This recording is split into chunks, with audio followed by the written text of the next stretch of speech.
This is Jenkins Farms.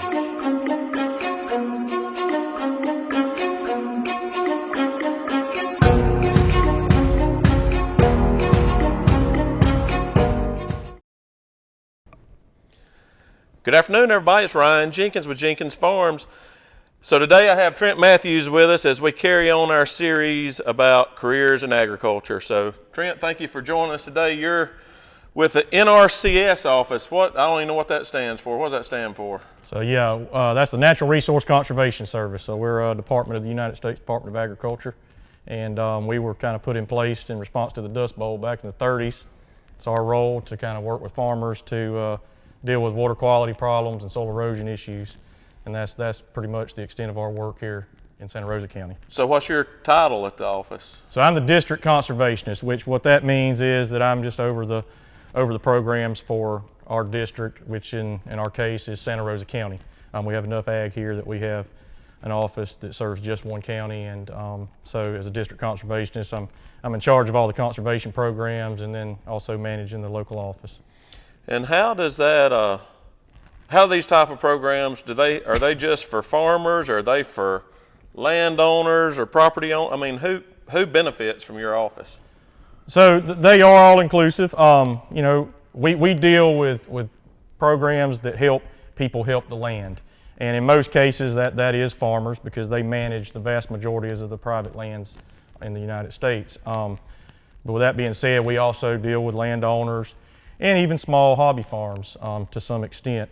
Anything that deals with improving water quality or addressing soil erosion or any type of conservation issue on a farming operation falls under the purview of our programs, and we're there to provide assistance to those folks. And some of the people watching the videos might not know where we are. We're in Santa Rosa County, Florida, which is up in the far western panhandle of Florida, and our county adjoins the Gulf of Mexico. So as you can imagine, there are a lot of streams, rivers, bays, all this kind of stuff, a lot of water in our area that we have to be concerned about. And I know, like you're talking about, a big thing probably is runoff from our fields or whatever. That's a concern, making its way into the water system. But is that kind of some of the stuff you work on? Or? That's correct. Some of the unique issues here is that we do have relatively sandy soils.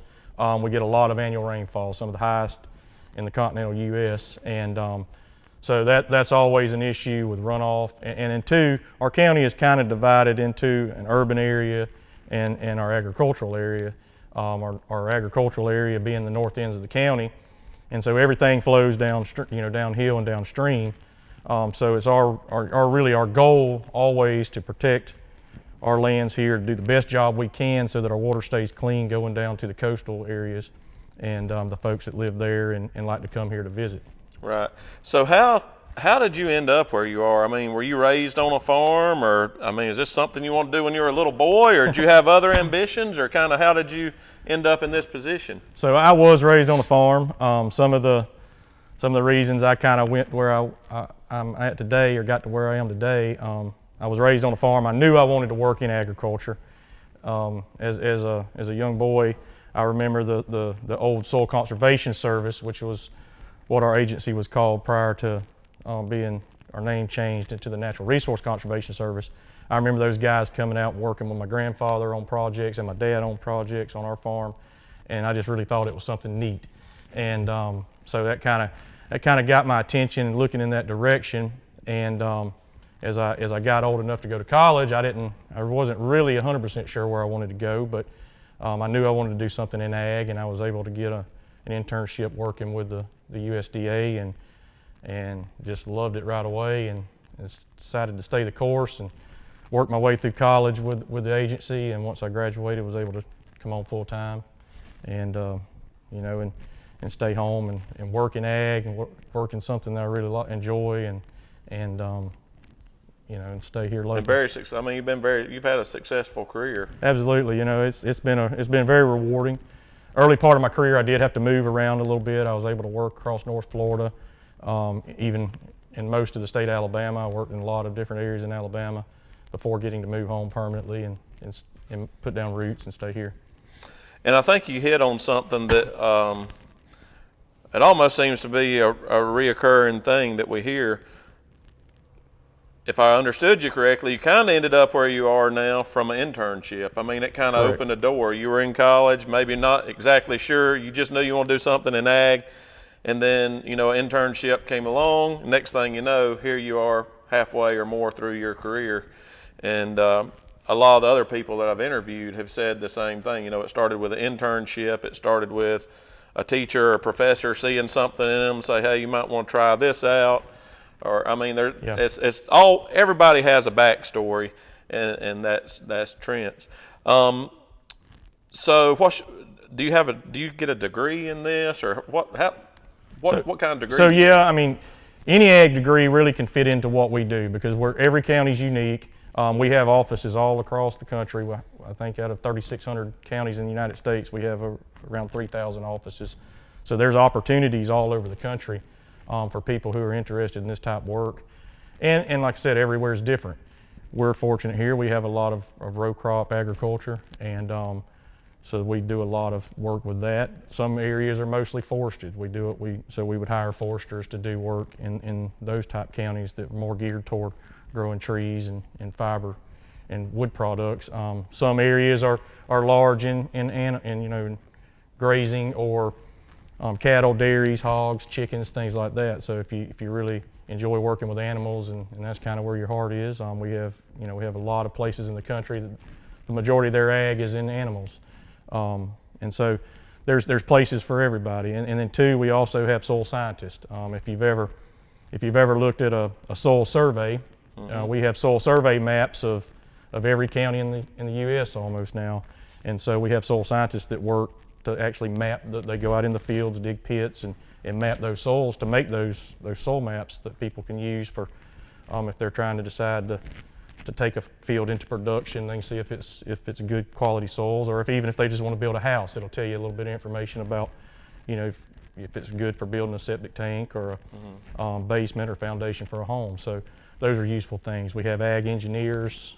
We have agronomists, foresters, biologists. We have the whole gamut of people that work in conservation fields. So you know, ag is our underlying, you know, customer base, but we're there to help everybody, anybody that manages or owns land, deal with their natural resource issues. So I assume for a position like yours, you have to be college prepared. You probably have to have a degree to get to work where you are, but maybe not everybody in your office does. Or can you expand? Yeah, that's correct. A lot of our career, you know, our jobs do require college degrees, which are all either some type of plant-based or soil-based degrees, but we do have field technicians that their role is to really get out on the ground and help put conservation on the ground and work one-on-one with landowners and farmers. And a lot of those jobs do not require degrees. They're more technical, hands-on in the field. In a position like mine, I'm more of a planner, and then, like I said, all managing the office. But you know, we have a variety of people that work. You know, a very diverse staff that works and does different things, and in both, like I said, both college degrees and non-degree folks that. So in your current role now, kind of take us through what your work week might look like. Are you in the office all day long? Or are you out in the field all day long? Or, I mean, kind of what, you know, so the kids that don't know anything about it, what does a normal week for you look like? So I would say most people that probably go into this field are probably looking for, you know, to be outside and be working on the land. And that's really what drove me to this field. And so when you start out in a career like mine, you know, your entry-level position is going to be probably 70% field work, 30% office work.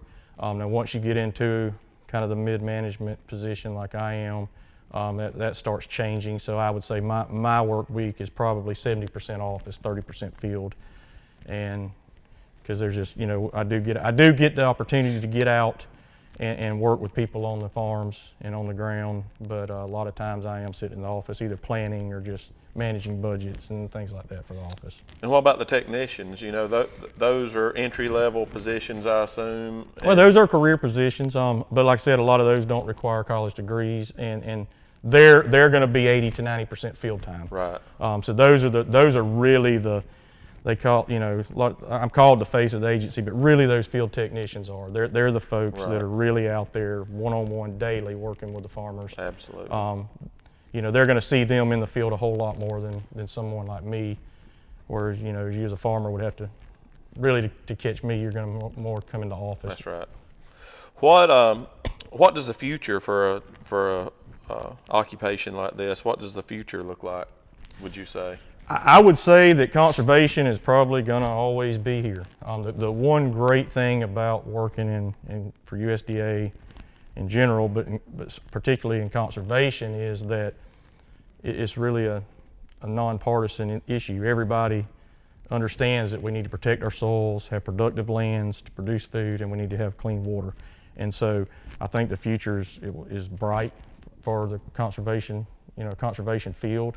We'll always have a need to grow our own food here in the U.S., and we'll always have a need for conservation. So, and two, now one of the big things pushes now is the climate change and sequestering carbon and soil health. So the healthier the soils, they're able to sequester carbon. It's kind of the big push right now, and I think that's really a future for us to keep moving forward and really be relevant. Right.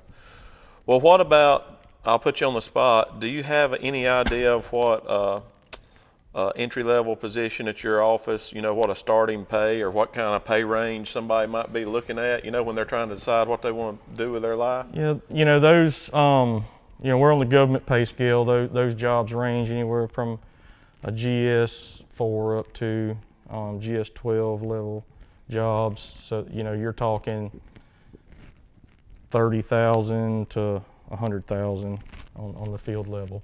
And probably very good benefits, I would think. Excellent benefits. Retirement and that type of stuff. And really, my dream was always to farm, but having an opportunity to have a retirement is big. But there's also opportunities. I mean, for people that are really ambitious, there's the sky's the limit really working in an agency like USDA, because we have offices at the state level that are higher paying jobs than the field jobs, and then also regional jobs, some places like Atlanta and Fort Worth and in Colorado, I think, and then even all the way up to Washington D.C. if somebody really wanted to tackle the world and do great things. So, you got anything else you want to tell them? Anything on your mind? No, really the only thing I would say to someone looking at any career, particularly if you're going to college, it would be to, as we talked about earlier, take an opportunity to work internships and try to find something in your field that gives you some experience. I mean, everybody's got to start somewhere, even if it's a minimum wage job. Get some work experience that relates to your degree. I know I went to college with a lot of people that, they either didn't work through college or they worked in an unrelated field, and they had a hard time finding a job that fit their degree. Right. I was fortunate; I was able to get internships and just work myself right into a job. I think that's critical if you're gonna put in all the hard work to go to college, that you get some experience that you can translate into a career once you're finished with your degree. Very good. So now that we're at the end of the movie, I'll tell you a secret. I did know a lot of this beforehand. Jenkins Farms works extremely close with our local NRCS folks, and Trent and them just do a tremendous job, and they really have our best interest at heart, as well as the interest for the land itself. So we're very appreciative to the things that they do and what they bring to the table. And Trent, thank you so much for coming in. Yes, sir. Thank you. Absolutely.